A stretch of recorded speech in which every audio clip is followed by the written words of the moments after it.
All right, so the Fed raised the rate 0.5%, or was it 50 basis points yesterday?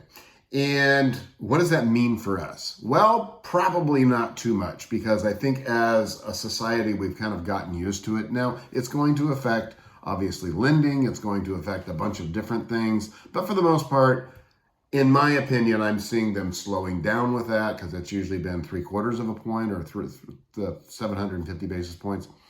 So I think it's actually a good thing that they only raised it 50.